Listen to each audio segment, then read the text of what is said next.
Bonjour Christelle, bonjour Andrea, Damien. et rebonjour Benoît qui était là dès Potrominet depuis l'ouverture de cette émission. Avec vous Christelle, on va parler de ces super aliments orange, véritables alliés de notre quotidien. Alors en plus de mettre du peps et de la couleur dans nos assiettes, ils regorgent de bienfaits. Alors quelques astuces pour augmenter leur pouvoir santé à ces aliments orange. Oui, absolument. L'orange témoigne dans ces végétaux de la présence de molécules très actives de la famille des caroténoïdes.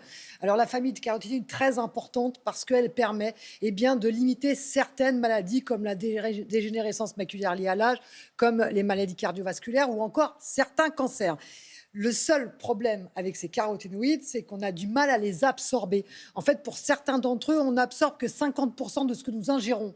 Donc il y a 50% de gâchis. Oui, c'est dommage. Et ça dépend encore de nos caractéristiques génétiques, ça dépend aussi de notre âge. Plus nous avançons dans l'âge, plus nous vieillissons, moins nous assimilons ces fameux caroténoïdes. Bon, à chaque fois qu'on vieillit, il y a des trucs en moins. Mais là, c'est quand même bonne nouvelle. Il y a des astuces pour justement augmenter cette absorption.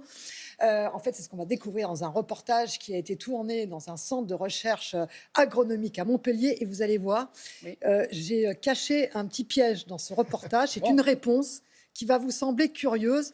Je vous interroge juste après.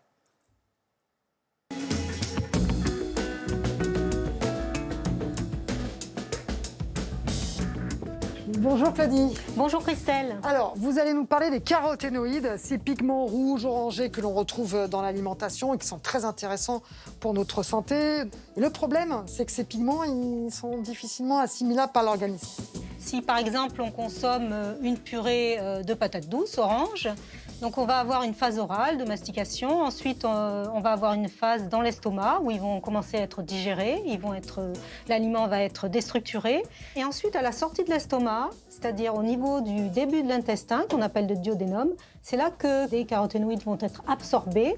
C'est là que tout se joue. Ils vont pouvoir se libérer dans le sang et c'est ce qu'on appelle la biodisponibilité des caroténoïdes. Et donc, on va voir ça un peu plus loin. En laboratoire. Allez, c'est parti. Le problème de l'assimilation des caroténoïdes sur les légumes crus, c'est que les caroténoïdes sont piégés dans des structures végétales, en particulier sur l'épinard, et donc ils sont difficilement libérés, et donc on les assimile beaucoup moins bien. C'est plus intéressant de, par exemple, si on prend du cru, de les râper. Voilà, si on diminue la granulométrie, on a une meilleure assimilation. Donc entre la carotte à la croque ou la carotte râpée, on préfère la carotte râpée. Pour les fruits, c'est différent des légumes. C'est-à-dire que les caroténoïdes sont piégés aussi, mais dans des structures beaucoup plus facilement extractibles. Et notamment, quand on fait une petite extraction de caroténoïdes sur un jus, en ajoutant du solvant, on voit que les caroténoïdes sont facilement relégués dans la phase supérieure qui est le solvant. Donc facilement extractible, c'est une petite analogie pour dire que c'est facilement assimilable.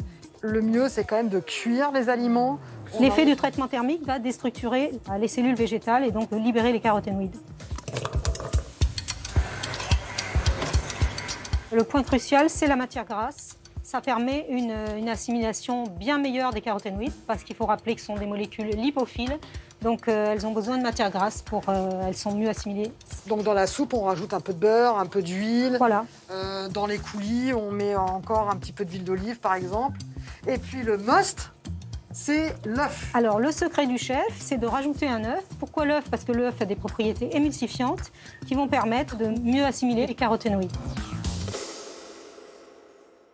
Ouais, vous pensiez nous avoir comme ça, Christelle.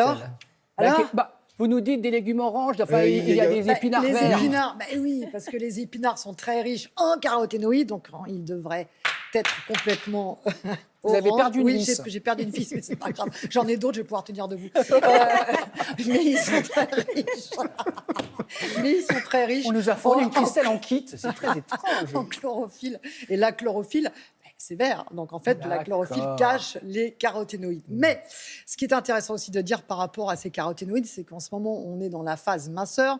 On a envie de perdre du poids et on a tendance à aller vers des sauces sans matière grasse. Vous savez, les sauces ou assaisonnement marqué sans matière grasse. C'est une vraie bêtise. Arrêtez tout de suite. Pourquoi ? Parce que vous avez beaucoup de caroténoïdes dans ces pigments dans vos salades. Mais il y a aussi des tomates, d'autres pigments comme les lycopènes. Si vous mettez une sauce sans matière grasse, vous n'assimilez pas les voilà. pigments qui sont dans votre salade, que ce soit les lycopènes de la tomate ou les caroténoïdes de tous les végétaux oranges. Donc, pas de sauce sans matière grasse, d'autant que si vous regardez la composition de ces sauces sans matière grasse, au passage, elles contiennent du sucre, alors que normalement, on ne devrait pas avoir de sucre dans les sauces. Bah non. Donc vraiment, il faut aller vers ces matières grasses pour pouvoir assimiler ces Bah, caroténoïdes. C'était très clair, Mais voilà. très concret. Voilà, je vais Merci. récupérer mes vis, puis je vais m'en Revissez aller. votre boulon, Christelle. Allez, avec Benoît.